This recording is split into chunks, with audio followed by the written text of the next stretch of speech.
Hi everyone, welcome to this presentation on CFD coding for advection and diffusion problems, adsorption and desorption using MATLAB. So this will be the e-presentation for the publication coupled advection diffusion model for parallel flow induced mass transport in porous membranes. First of all, I will show you the publication and what is the overall idea of the publication and what we have simulated through this, because some of you guys actually requested for an e-presentation for this paper. So I'll try my best to give the best gist of this publication through this e-presentation. Please stay with me and I will crack the publication step by step subsequently in this small presentation. And this is the publications that we are talking about. In this publication, we basically did that we simulated the mass transport of a pollutant such as ammonia or ozone or any other gas phase pollutant through a porous membrane, where the porous membrane is located between two adjacent flows that are flowing with opposite directions. So let's get into the model. The way that we have incorporated the model. So basically the model is a microscopic representation of the macroscopic problem that we have encountered in the devices that we are calling as energy recovery ventilators.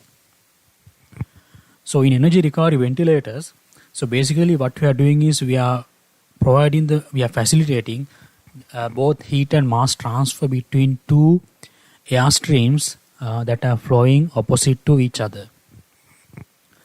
That means, like for example, just take a look at this figure.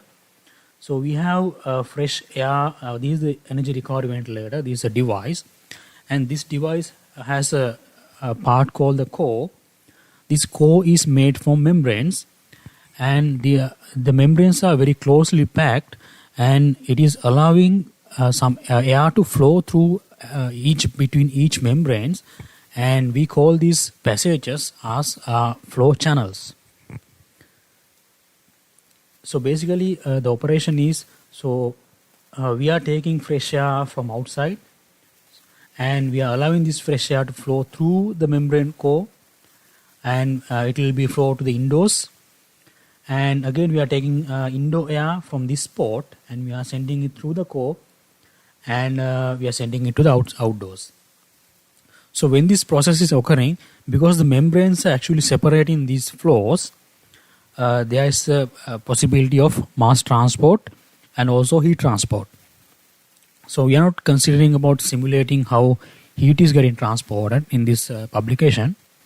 So we are focusing on how mass is getting transported, such as moisture maybe, or maybe any other residual gases, pollutant gases, and how these mass components or these species are actually getting transported to the membranes that are located in the energy recovery ventilators. And this is the experimental rig that we have produced to check the mass transport phenomena from the macroscopic point of view. For example, I would like to distinguish between what is the microscopic and macroscopic. So macroscopic point of view, as we define, is that we have the parameters, we have the quantification of the concentrations of the species in each location of the energy recovery ventilator ports. For example, we know the concentration of our pollutant in this port, and we know the average concentration of the pollutant in this port, and so on. So but in the microscopic point of view, we are focusing on the very specific segment of the energy recovery ventilator core, that is the simple membrane separated by two flows that are flowing in opposite directions. Okay, let's go to that model. So when you expand one of the part of the energy recovery ventilator core, so you see a structure like this.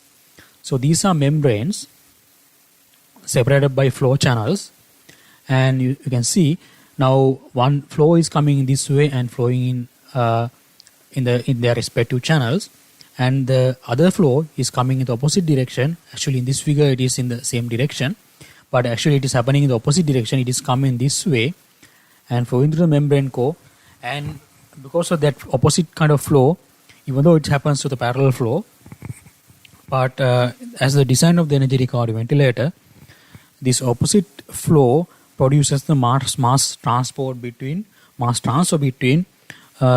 each flow because of the porous membrane. Because the membrane is a porous matrix, and it allows mass transport through its structure. Okay. So, and these are all the modeling equations that we have introduced in the publications, and I will go through it step by step in the presentation, and how these equations are derived and how they are simplified.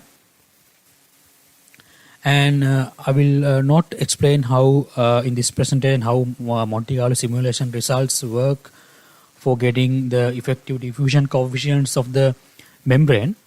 But please go through in the paper. It is described clearly in the paper, and how we get the effective diffusion coefficient of the membrane for its mass transport. And this is one of the results that we have obtained through mass spectrometry, and how we correlate these macroscopic results of the concentrations with the microscopic results. So it is explained in this figure. So basically, we are supplying our pollutant in this port. This is the membrane, which is separated by the two flows flowing in opposite directions are separated by the membrane, and this is the direction of the mass transport. And we are supplying our pollutant here, and the pollutant concentration is very high in this port, and as you can see, it is the I exhaust port, and the pollutant is flowing in this direction, and it is exiting from the O exhaust port, and this is the concentration of that port. Okay, and at the time when the pollutant is flowing through I exhaust port to O exhaust port, some of the pollutant is getting transported to the opposite flow.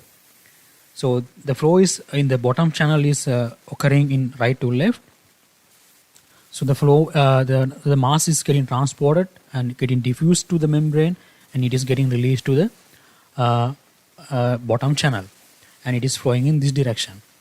So as you can see the concentration profiles, you see the difference between the concentrations. If we have the same mass flow rate, actually this is for the equal mass flow rates in both the channels, you can see that the difference between the concentration of I exhaust and O exhaust port actually in the correlation with the difference between the concentrations of I supply port and the O supply port. But actually the concentration difference between I supply and O supply ports are a little bit low, because some of the mass is getting destroyed and they are actually going out from the ERV casing, because it's not the complete seal structure as per the design of the device. And we have simulated this process, and for example now even though in the model we have introduced that our top channel has the right side flow, the flow through left to right, and the bottom channel the flow is from right to left. But in the model we have simulated that we have the top channel located in the bottom and the bottom channel located in top, and in this channel the flow is from left to right, and the top channel the flow is from right to left, and it is separated by the membrane, and this is the membrane domain. Okay, so as we have discussed, as we have shown before, the I exhaust concentration, so we are supplying the pollutant here artificially to see how it is getting entrained through the membrane to its opposite channel, and we have simulated the same process here. We have given the boundary condition as the concentration of the I exhaust port in this location, and it is diffusing, it is actually convecting and diffusing both to the bottom channel and it is going to the exit, and at the same time when it is traveling from the entry to the exit, some of the pollutant is transported to the opposite channel and it is flowing backward again to the indoor space as per the design of the energy recovery ventilator. And this is one of the steady state solution that we have simulated up to the steady state position. So when how the boundary layers, concentration boundary layers actually look like in the two channels separated by the porous membrane. And we will discuss it more further in the presentation. And I will not going to explain about the variation of SA and SD coefficient with air flow rate because it is not the scope of the presentation. And let's get to the presentation and see how everything is developed. Okay, welcome to the presentation now. So let's get to the introduction of the presentation and purpose of this lecture. The purpose of this lecture is to produce the 2D CFD coding by finite difference method, FDM, for general advection and diffusion problem, and also incorporating the models for adsorption and desorption. Before we move in further, so let's get a brief introduction to flows. So first of all, let's see what is the steady flow and transient flows. And if flow parameters do not change with time, and the variable of time of the governing differential equations of fluid flow are actually omitted, so we can consider this as the steady flow. But actually, in reality, there are no steady flows are actually present, even though it's a very low velocity laminar flow. Also, there is an unsteady part is there because the the region where the flow is getting developed up to the fully developed region is actually a type of unsteady flow. So therefore, but for the sake of modeling and sake of simplifying all the governing equations, we may have to consider steady flows sometimes, as we have done in our current work also. And the converse is the transient flow. So that means all the flow parameters are dependent on the time variable. That means apparently all the time variables in the governing differential equations will be incorporated as with the problem, such as like turbulent flows and any other vortex kind of flows, eddy flows, and you will see the time part is embedded all the time. And the next definition we like to go with the advection and diffusion.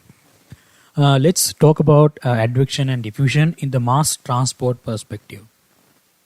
So because actually as in thermal engineering, so there are also heat advection and also heat diffusion, but we will not go in that areas, but we will talk with the specialty of mass advection and mass diffusion. When you talk about the mass advection, so that means the transport of mass through the induced velocity or gradient or the induced velocity. As the physical example, if we see when there's a flow is in a pipe, so you put some dye in there, and you see that the dye is carried with the flow. So if you think that the dye is the mass or the species that is actually trying to transport through the pipe flow, so you see that because of the velocity induced, the mass is getting transported to the flow. So that is a typical example of the very simple advection process. So that means to advection to advection to occur, so there should be a flow. Without flow, there is no advection. Even though if you see in the governing differential equations, in a fluid flow, for example, Navier-Stokes equations or mass transport equations, you see that advection part is always associated with a induced velocity profile. Therefore, to advection to occur or the advection type of transport to occur, there should always be a velocity. And the next part is the diffusion process. When there is no velocities are incorporated, however, the mass transport still happens. The typical example is there's a quiescent fluid, it's a stationary fluid, and you put some dye in there. But after some time, you see that the dye is getting transported and it is getting spreaded through the liquid or the beaker that you put the dye. So even though now we can assume that the velocities are negligible because the flow is steady, actually the flow is in stationary. So in this case, the mass transport still happened because some of the forces that are available in the molecular structure, molecular arrangements. Okay. So because of these forces are the intermolecular forces or the vibrational forces, that these forces actually give rise to the diffusion type of mass transport. So the diffusion to occur, there is no need to be a velocity associated with it. Okay, so that means the diffusion is the free type of mass transport which is occurring due to the intermolecular collisions or the vibrational modes of the atoms or molecules in the species. So together, when you consider about the transport to the advection and diffusion, and we get the overall transport when there's a flow induced and also when there's no flow induced, and also when both are there. For example, if you go with the pipe flow again, when you put a dye in there, you see that dye is moving very fast with the pipe flow, and you see, but even though we see that it is kind of advection type of transport, but still the diffusion is also happening, even though it's very in a slow rate, and it is not visible because the advection induced transport is dominated at that point. Okay, and now let's see the governing differential equation for the fluid flow. That is the famous Navier-Stokes equation, and the first part is the temporal part of the Navier-Stokes equation. If you think about the velocity as the transporting parameter, and we have the advection type of transport part in the second term in the left hand side, and we have the diffusive transport part, and we have the so-so sink term. So I will not go with the derivation of NS equations, and please refer any of the resources available in how these Navier-Stokes equations are derived, and we will be utilizing these simplified NS equations to simulate our current problem. And the next is the governing equations of mass transport. So now this is very important, that so we have three Navier-Stokes equations that is giving in the three velocity components in the Cartesian coordinate system. Even though for the cylindrical coordinate system we can define three equations, but if we consider about the mass transport equation, for the mass transport in all the three directions, we have a single equations to describe all the gradients of the concentrations, and all the gradients of the concentrations in all the three directions x, y, and z are embedded in the single equations. So that is the beauty of the mass transport equation, and that's why it is easy to solve the mass transport equation. If we know the velocity profile, then we need to have a single line of code to solve the mass transport equation in any domain. But it is not possible with the Navier-Stokes equations because we have three coupled equations in three directions if you consider about the Cartesian coordinate system. So let's a little bit see how mass transport equation is arranged. So this is the temporal term in the first term in the left hand side, and the other three terms in the left hand side are the convection induced mass transport, or the transport of the concentration gradient in either directions by their respective velocity components. For example, del C by del X means and U del C by del X means the transport of concentration gradient in X direction due to its X velocity component, that is U. In the same way for V and W in Y and Z directions. And if you see about the right hand side, you see that it is the transport of the concentration gradient due to the diffusion or the intermolecular forces. And basically this is the Fick's law. The Fick's law defines the diffusion in the basic aspects, like how the concentration gradient is getting transported by the diffusion coefficient by introducing the parameter which is called the diffusion coefficient. And this is described in the three terms in the right hand side. And the phi in the right hand side means the source or sink term, whether it can be a mass source term or it can be a mass sink term, and we'll see how this phi can be modeled based on our problem. Okay, so this is the problem that we have already solved in our paper, and as we have discussed before in the paper, and we will be supplying our pollutant here. So the pollutant will have a high concentration in the bottom channel. So this is the bottom channel. We call it as the input channel, and that is the membrane which is touching the input channel, and that is the exhaust channel which is also touching the membrane. And so the pollutant will be released here, and it is flowing in this direction from left to right. And when it is flowing through the input channel, some of the pollutant is getting absorbed by the membrane, and it is getting diffused to the membrane, and it will be desorbed to the exhaust channel, and it is flowing back to the direction where it came from. So basically, if you focus on the direction of the mouse pointer, and you see the pollutant is coming in this way, and it is going to the membrane, and it is turning back, and it is going again back to the direction where it came from through the exhaust channel.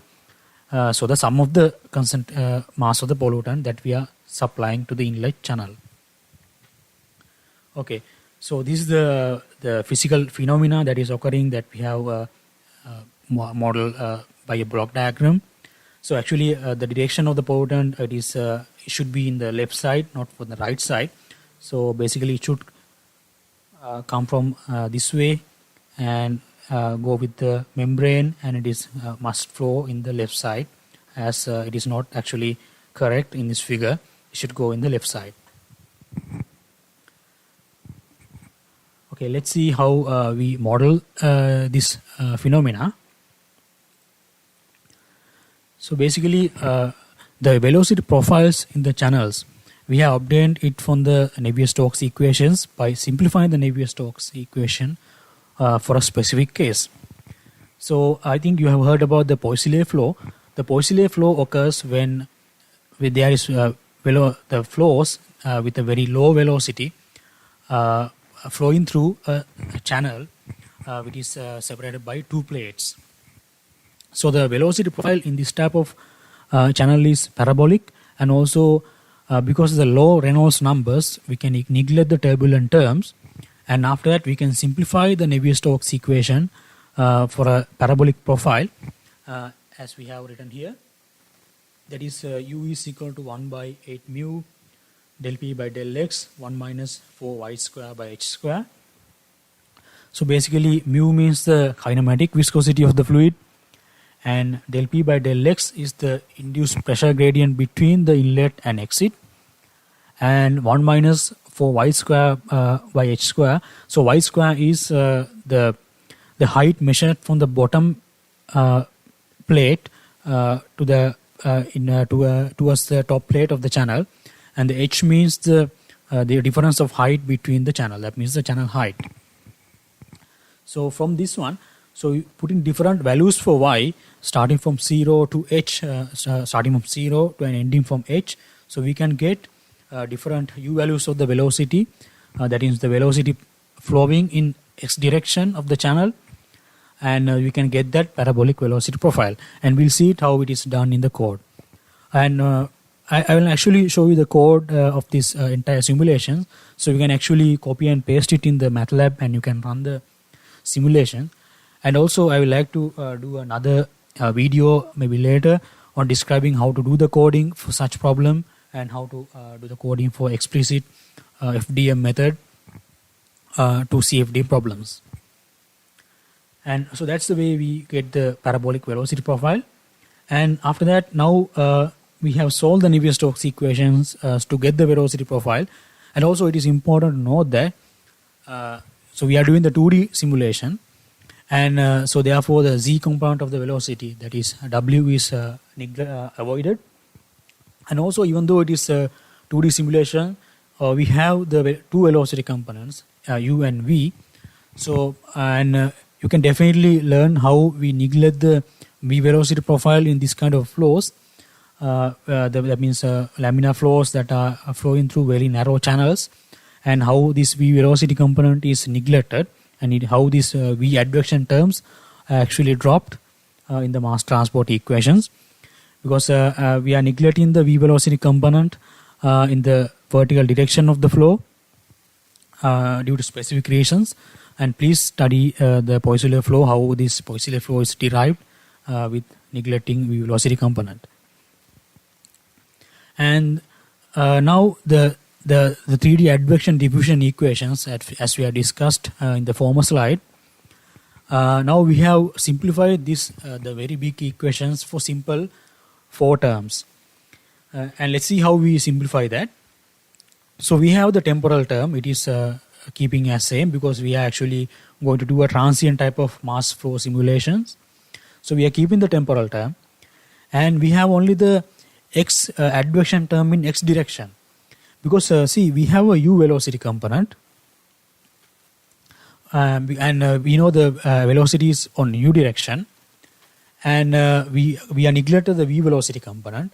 So v velocity is 0 in the entire domain, so that means we are not getting the advection term in the y direction, and also we are not we are doing a 2D simulations, and also we are dropping the advection terms in z direction.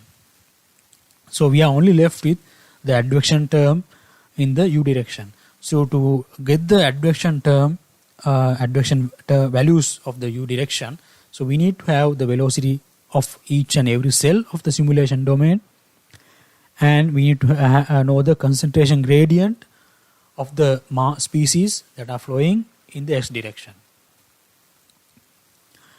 And now we have concluded the left hand side. Now if we see about the right hand side of the advection diffusion equation, so we need now we concluded that so diffusion in the x direction, because in the fully developed flow we get the conclusion called the similar profiles. So the similar profiles are rigorously defined in the fluid mechanics, and also in the heat transport also we put the same hypothesis here also. Because of the similar profiles, we are assuming that the concentration gradient in x direction, that means del c by del x, and that transport of that concentration gradient in the x direction, that means del square c by del x square, components are 0 because of the similar profile approximation. But in the y direction, we have the very crucial diffusion process happening, because the mass is transported to the membrane in the y direction, as you see in the figure, in this figure, and therefore we need to consider the diffusion process in the y direction. Therefore we drop the x direction diffusion term, and also we drop the z direction diffusion term, and we are left with the y direction diffusion term with the diffusion coefficient in the y direction plus the source or sink term. And source or sink term is crucial when modeling adsorption and desorption, and we see how it is done. And now, so this is the mass transport equation for each flow channel. So for example, in this flow channel in the bottom, we will incorporate in this mass transport equation, and also in same way in the top channel, we are incorporating the same equation in the top channel also.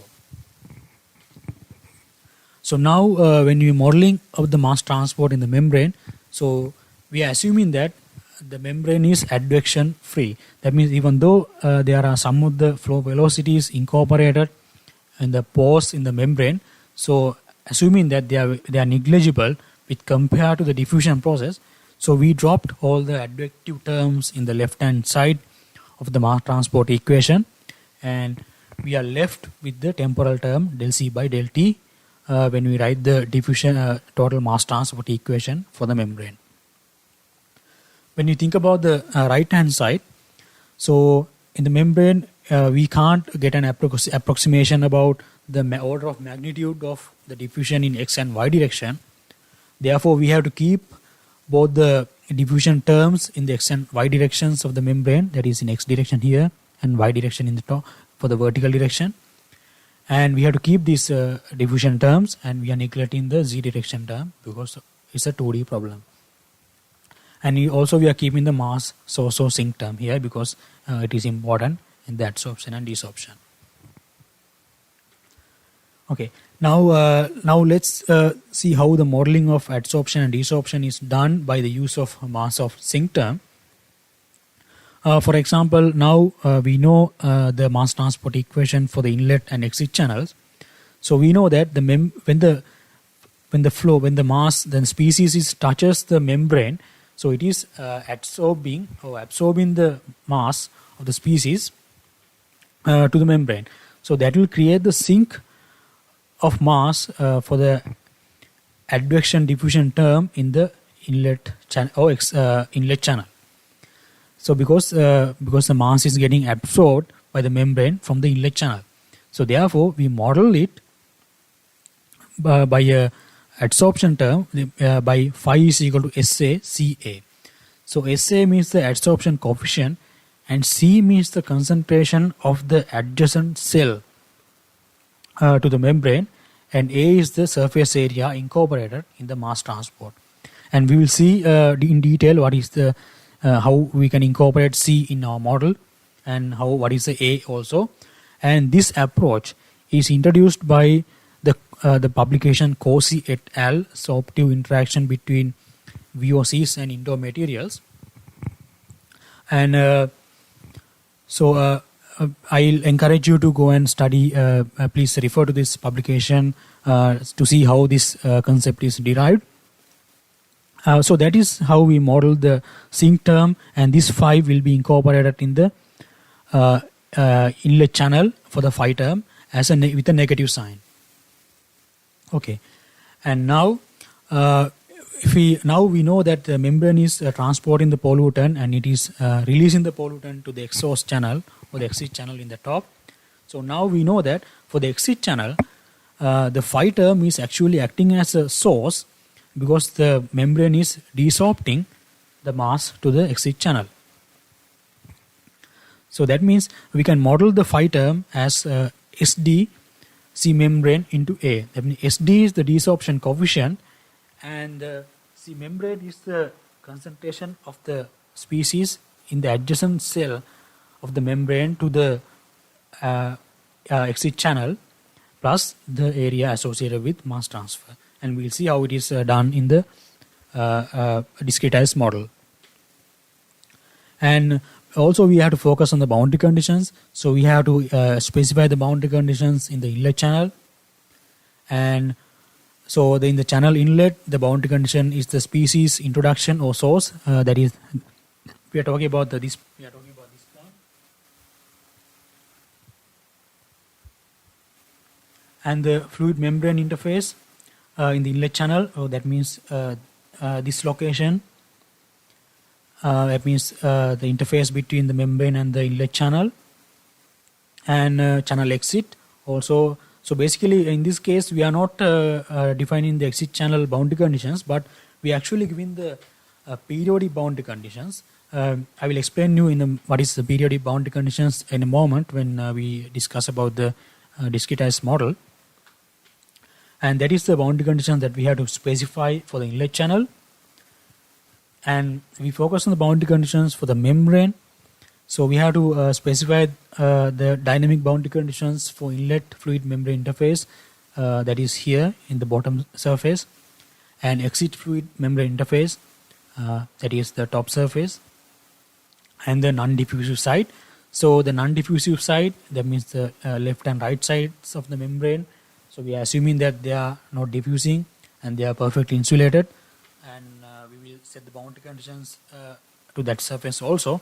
So basically we are setting the concentration gradient as 0 in these surfaces, so there will be no transport occurring in the insulated surfaces.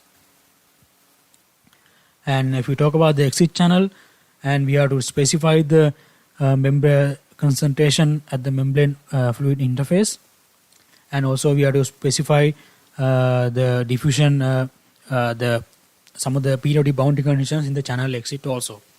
Now it is important that so only the inlet channel in the exit side we are only giving the species introduction or the high concentration of the species, and for the exit channel we are not defining any of the concentration of the any grid cells of the exit channel, because we don't know actually what is the concentration in that side.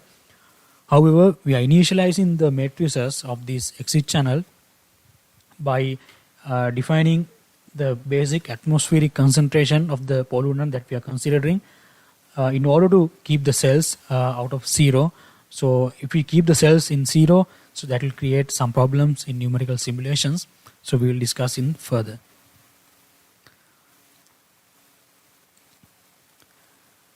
Okay, so this is the way how we discretize our governing equations. So we assume that 71 into 41 channel grid points in the channels by after doing a grid independence study, and 71 into 41 grid points in the membrane, and finite discretization method is same, finite difference method. So this is how we discretize the advection diffusion equation as we have discussed here. This advection diffusion equation is discretized in this way for the inlet and exit channels, and velocity is obtained. So now we know we need to have the velocity values, u values for each and every grid point in the advection in the FDM discretized domain, right? So to get that, so we know that the velocity has the similar profile in the x direction. So we only need the variation of the u velocity component with the y direction. So if we think about this is the y direction and this is the x direction of the inlet and exit channel. So by giving different, so now we know the height difference between, we know the different length delta y between two subsequent grid points in the FDM discretized grid. Now we know del y. So by adding this del y to the Poiseuille flow equation in this equation, by incrementing y in the del y increments, so we can get u velocity value for each and every grid point of the discretized domain, right? So basically we are getting the u velocity values for this point moving from top and up to the end of the grid points, and that will be same, this profile will be same on the x direction.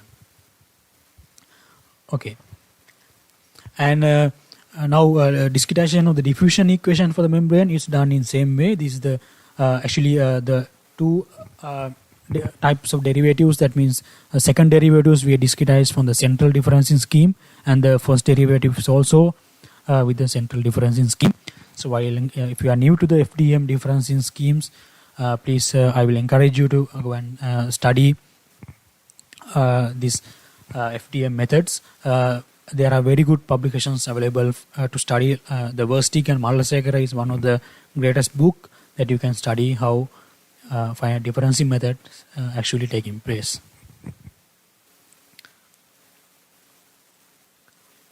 Okay, so now this is the discretized domain. So I will not incorporate all the grid points in the discretized domain. So I have introduced some of the cells. So basically in the right hand side you must have 71 cells, and in the vertical direction you must have 41 cells. In the membrane is also same. In this direction, in the x direction you must have 71 grid points, and in the y direction you must have 41 grid points, and same for the exit channel also. And so in all these, so this is the membrane fluid interface. So this these two grids that is touching the membrane and the flow channel, these 2 points are the interface points. So we have to define our boundary conditions in these points. And as we have discussed before, the inlet concentrations, those high concentration values of the pollutant or the species, we have to define in these grid points in the beginning of the left hand side of the bottom channel. And so we'll specify the values of the concentration in numbers of in these grid points when you are doing the coding. And same way, we'll be solving simplified advection diffusion discretized advection diffusion equation for the bottom channel in this grid domain, and the same we are solving the same type of equation for the top channel also, and the discretized diffusion equation in the membrane. When you are doing the coding, so CNJ I comma j means that is the concentration of the species of the I comma jth grid point in the inlet channel on the previous time step. Okay, that means we define Cn I comma j as a matrix. That means we have a matrix representing all the grid points in the inlet channel. In the same way, we have a matrix representing all the grid points in the membrane, and also we have a matrix representing all the grid points in the exit channel. So matrix is named as Cn. That means the concentration value of that grid point or the cell of the matrix at the previous time step. We'll see it in detail. That means, for example, if you go with this equation, so you can see n plus 1 is the current time step, n is the previous time step when you are discretizing the transient advection diffusion equation, and C I comma j C n value is represented here. This value is stored in the matrix Cn matrix that we will define in coding process. Same way, Cm I comma j is the concentration of the membrane, and it is represented by a matrix which has the dimension of 71 columns and 41 rows, and Cm I comma j is the concentration of the membrane that specific grid point in the previous time step. And Cr is also going to be same. Cr means the re-entry channel, and Cr I comma j is the concentration of the species of the specific I comma j grid point in the exit channel. So the exit channel represent the matrix represented by the exit channel.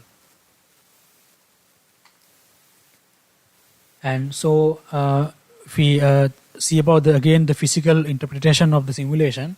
So basically we are introducing our pollutant in this grid points in the bottom channel, and it is getting now velocity is in this direction, and the top channel velocity is from right to left, and so we are introducing our pollutant in these grid points, and it is getting transported advectively and diffusively through the bottom channel, and membrane is this is the adsorption interface. So we are giving that boundary condition of the sink boundary condition to these grid points, and the pollutant is some of the pollutant is adsorbed by the membrane, and it is getting diffused, and it will be released to the exit channel by the desorption interface. So now we are giving that boundary condition, desorption boundary condition, to this interface grid points, and they will be released to the exit channel. So here will be the sink, and here will be the source. Okay guys, so in this section that I will be typing, I will be skimming the code that we have wrote to simulate this problem. So don't worry if you didn't get the entire idea of the code, because I will be typing the code in real time with you, explaining each step. You can search in this link in YouTube. So you will find the video that I'll be typing the code, the same code, explaining each and every step in MATLAB.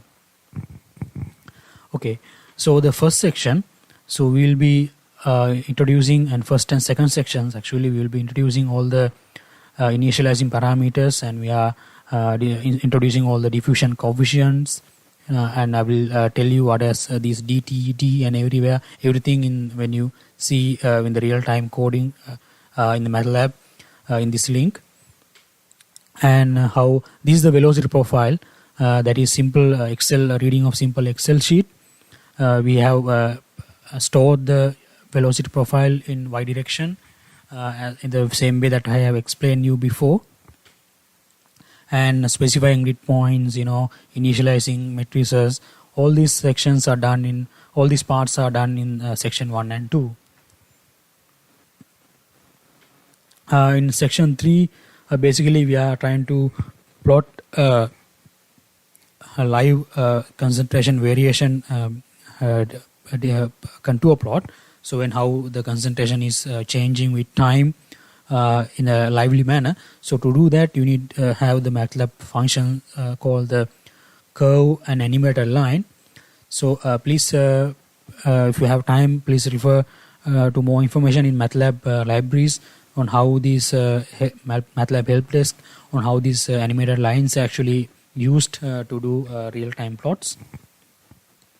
And Ka, Kd, these are the adsorption and desorption coefficients that we have obtained from Corsi et al. Sometimes, and we have also estimated these K and Kd coefficient from our experiments. And section 4, and this is the discretization of the mass transport equation in the inlet channel. And for example, this discretization part must be run inside the while loop. So the while loop is the loop that is tracking the time, and we'll see how it is done when we are typing the code. And the section 5, you will find the solving the advection diffusion equations for the membrane. And in section 6, you will see how the advection diffusion equations will be solved with their boundary conditions for the exit channel. And section 7 is it is plotting. So the draw now function is the function that we are using to do the real-time plot like animation. So in this link, I will be typing the code with you, and I will also simulating it, and you will see how each and every line of this code is written and on what purpose and what are the implications that you will get if you do by yourself. So I wish you good luck, and I wish you good luck in your coding and also in your CFD studies. And thank you for your attention.